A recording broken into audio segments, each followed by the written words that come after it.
Today we're making a popular Japanese hot pot dish called sukiyaki. There are many types of sukiyaki across Asia. Today I'm going to show you how to make a Kanto-style Japanese sukiyaki. I know that's a lot of terms, so I'm going to break it all down and we're going to get to play with some delicious Wagyu beef in this recipe. Hey team, I'm Jet Tila and welcome to Ready Jet Cook, where I teach you how to make my favorite Asian dishes from pantry to plate. But before we get into the dish, please take a moment and subscribe to the Food Network YouTube channel so you can keep up with more of my favorite recipes. This dish incorporates a lot of Japanese ingredients and flavors that I'm so excited to show you. Let's get started. I'm gonna need soy sauce and some MSG. So let's build the Warishita, basically the sauce that's gonna flavor this broth. Japanese cooking is about fewer ingredients, but really highlighting all of their flavors. And the first one I'm gonna start with is mirin. All mirin is a sweetened cooking wine. It's very similar to sake, but it has sugar in it. I'm gonna back that sweetness up with a little bit of straight sugar as well. There are a few different styles of sukiyaki, some stronger and sweeter than others, and that's the kind I learned as a chef growing up, is this stronger style, or this Kanto-style sukiyaki sauce. So next I'm going to add a premium soy sauce.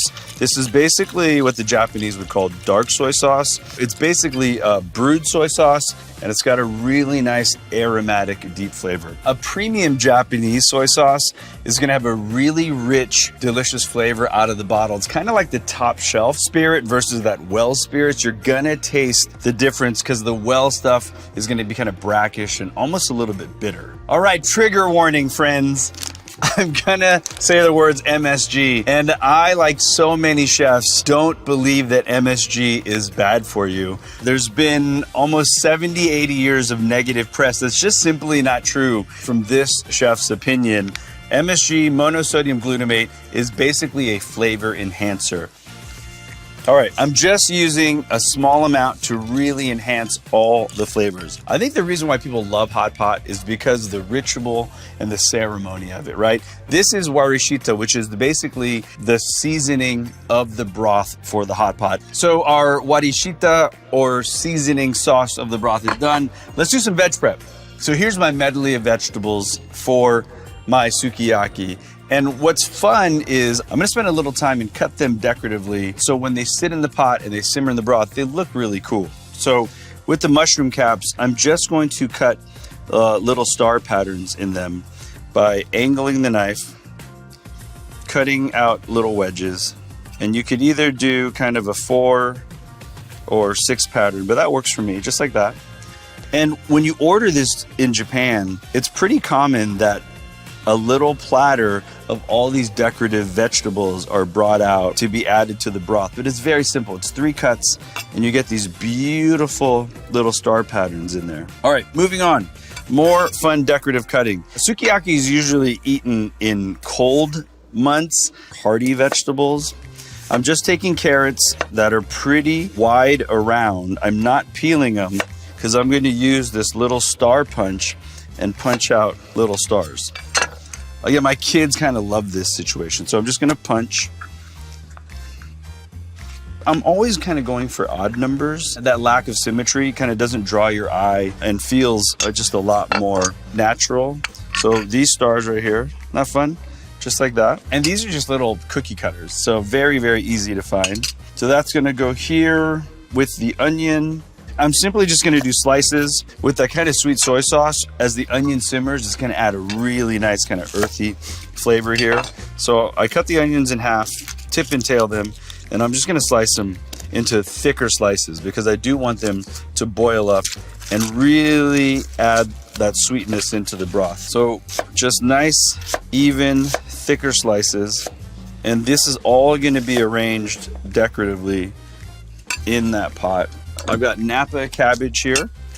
I like to remove that base. I'll cut this whole Napa cabbage in half. I'm going to half the half, and then I'm gonna cut it into thin sections that again are going to live in the broth, sweeten up that broth. So next I've got some tofu in water. This is a medium to medium firm tofu. And as you can see, I'm just cutting everything into even pieces, so as they simmer in the broth, they're going to soften up contribute their flavor into the broth.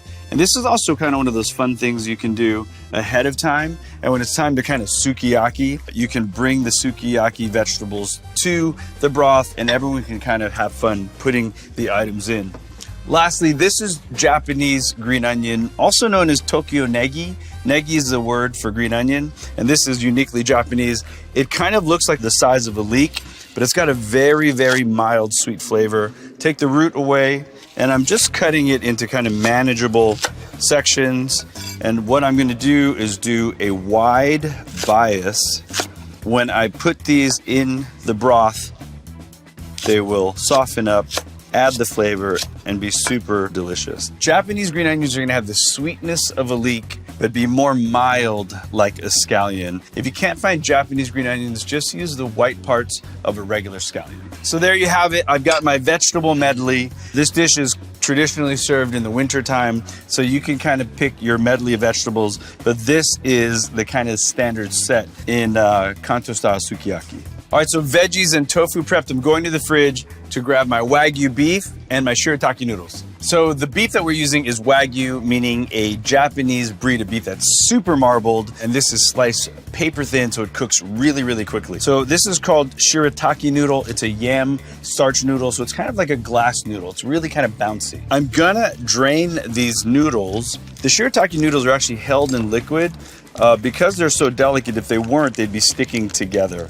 So we're just going to very quickly strain those noodles out. So because these noodles are a starch noodle, there's no carbohydrates. It's a zero carb noodle. So it's time to start heating up our iwachi sukiyaki nabe. All that really means is it's the pot that's made for sukiyaki. Nabe means pot, sukiyaki, and the iwachi is the type of pot. If you don't have a sukiyaki pot, you can use a brazier, a shallow saucier, or even a small Dutch oven. So what I'm gonna do is kind of oil this pan, but instead of using oil, I'm gonna use the fat of the beef to really kind of get the beef flavor going.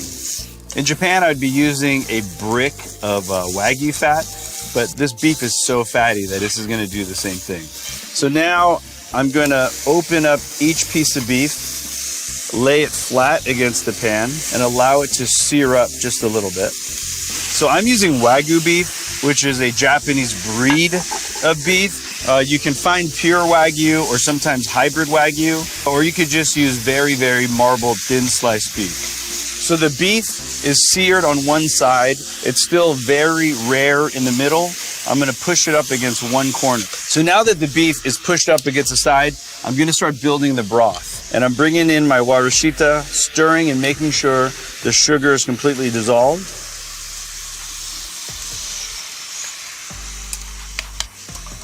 The mirin is gonna bubble up into all that delicious beef fat and create a super rich broth. Now I'm just gonna take every ingredient and just start arranging this hot pot so all the flavors can marry together. Put it in one corner here. I'm gonna take my tofu, and how you arrange this is totally up to you. Onions, I'm gonna put the mushrooms here, and I'm actually just really gonna use the surface area and push that beef around so it elevates a little bit. And then I have my Japanese scallions. And then I've got my shirataki noodles. You take your stars, you kind of lay them around to arrange a decorative pattern. This is such a fun way to be eating. And I've got my Warishita, but now I need a little bit of water to build that broth up a little bit.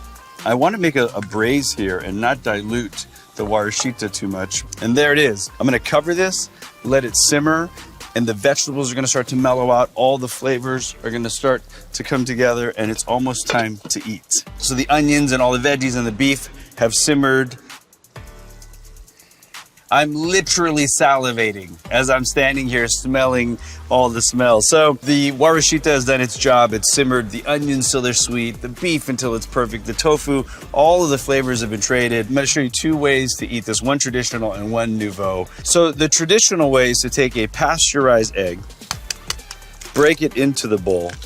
And in Japan, Kanto style means I'm going to whisk this egg up.